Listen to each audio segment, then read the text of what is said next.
Internautes de Rio Plus, bienvenue dans votre rubrique Point du jour. Le ministre de l'Enseignement supérieur, de la Recherche et de l'Innovation, Abdourahmane Diouf, a annoncé ce dimanche 2 juin à Saly cette mesure phare pour une stabilisation du calendrier universitaire. À l'ouverture vendredi du séminaire consacré à la stabilisation du calendrier universitaire, le ministre avait indiqué que le président de la République, Bassirou Diomaye Faye, a donné des instructions pour que des mesures urgentes soient prises et mises en œuvre pour la normalisation et l'harmonisation du calendrier académique. Il était question, durant ces 3 jours, a-t-il précisé, d'une œuvre de rationalisation des politiques publiques au niveau du sous-secteur de l'enseignement supérieur et de la recherche, conforme au projet et dans l'intérêt de l'État et de tous les acteurs. Selon lui, ce problème qui n'a pu être réglé jusqu'à présent fait perdre chaque année 40 milliards de francs CFA au pays. Parmi les mesures retenues au terme des travaux, il y a le démarrage de l'orientation des nouveaux bacheliers de l'année 2024 à partir du 19 septembre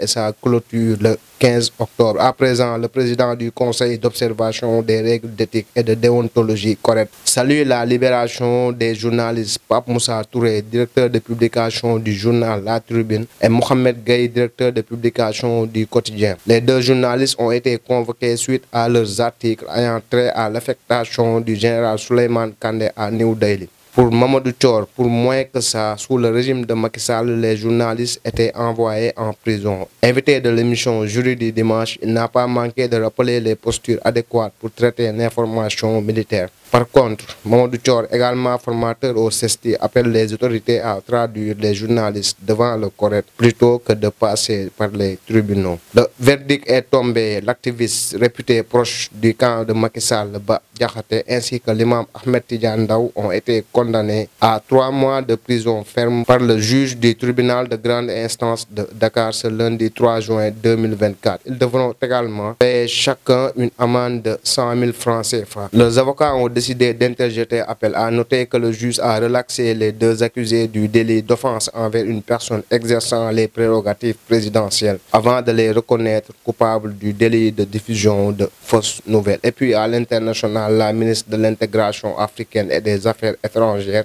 Yassine Fall, à la tête d'une délégation ministérielle, participe au nom du chef de l'État, Bassirou Diomaye Faye, au premier sommet Corée-Afrique qui s'ouvre mardi à Séoul, a-t-on appris de sources diplomatiques. Yassine Fall, à la tête d'une délégation comprenant ses collègues en charge de l'économie, Abdourahmane Sarr, et de l'agriculture, Mabouba Diagne, représente le président de la République à cette rencontre de 2 jours, rapporte une note de l'intégration africaine. La chef de la diplomatie sénégalaise va ainsi partager sa vision du Sénégal pour une croissance inclusive, un développement durable et une solidarité active fondée sur le respect de la souveraineté de chaque parti, l'équité et des intérêts communs. En Afrique du Sud, le Congrès national africain ANC est arrivé en tête des élections législatives avec 40,19% des suffrages, mais n'a pas réussi à conserver la majorité absolue au Parlement, une première en 30 ans. D'après les résultats officiels publiés dimanche par la commission électorale, le parti du président sortant, Cyril Ramaphosa, devrait se retrouver avec 159 sièges sur 400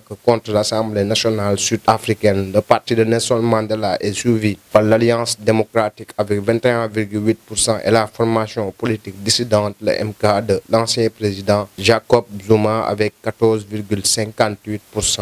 L'actualité sportive s'ouvre à la tanière où l'équipe des Lions est presque au complet avec un seul joueur manquant sur les 26 sélectionnés pour les 2 matchs des éliminatoires du Mondial 2026. Il s'agit de Lamine Camara. Les joueurs évoluant en Arabie Saoudite ont enfin rejoint l'équipe ce week-end.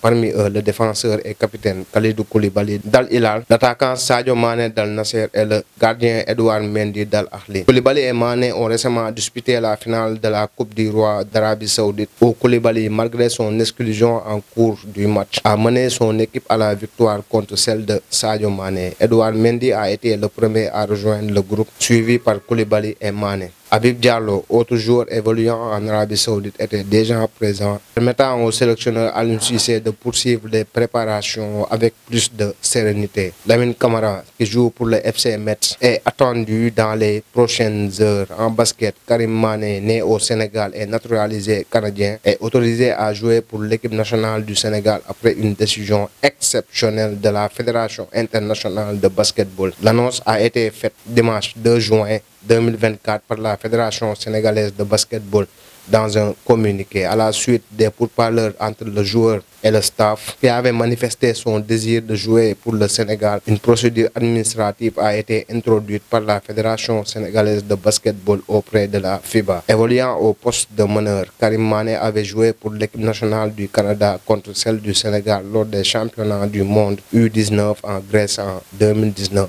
Passé par Orlando à NBA en 2020-2021, puis en G-League, Karim Mané a évolué cette saison 2023-2024 en Ligue bulgare avec une moyenne par match de 21 points, 7 rebonds et 6 passes décisives. C'est donc un renfort offensif possible pour les Lions du basket. C'était tout pour l'actualité du jour. Merci de l'avoir suivi. N'hésitez pas à vous abonner et de cliquer sur la cloche de notification.